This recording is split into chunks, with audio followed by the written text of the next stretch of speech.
It looks like we are about to witness a huge drama in F1 history. Honda still has massive problems with the engine, with vibrations, which we discussed in my previous video, and it looks like we will only see very limited running of their car. So as we discussed in my previous video, one of the special design features of this power unit is that the MGUK is now sitting next to the battery, which is now allowed in the current regulations. So you can put it either in the combustion engine box or in the battery box. And as we can see in this Honda engine, the MGUK is sitting next to the battery. So they packaged it next to the battery so they can have a slimmer car and they can have a massive undercut like we could see it on the car. And they can potentially send more clean air to the back to have more downforce and to be faster.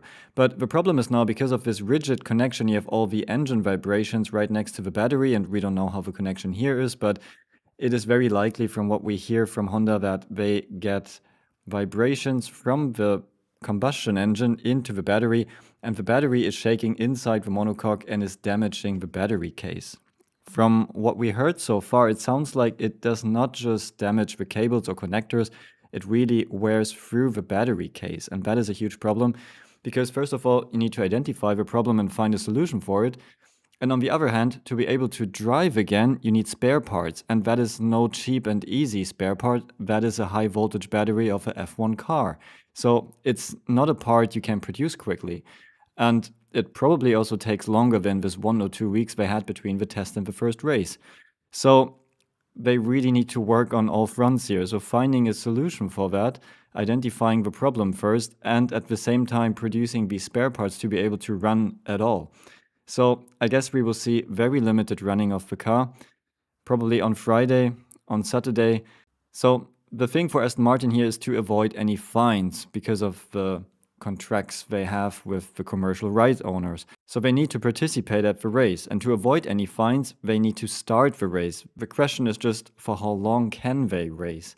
So it is very likely that they will start the race, probably from the back, and then they will only be able to run for a couple of laps before they drive the car into the pits and stop.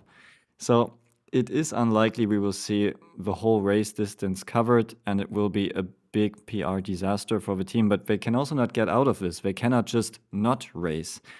So let's see how this turns out. Maybe they can still fix a couple of things and increase the running time, but it looks like it's unlikely that they turn things around for this first race already. Now, the hopes are there that they will fix things until the Japan race, but for the first few races of the season, it's going to be a big problem for them, and we can just hope that everyone stays patient there. So what do you think? How will this first race weekend go for Aston Martin Honda? Will it be a big disaster, or can they already improve things? Let me know in the comments below, and see you at the next video.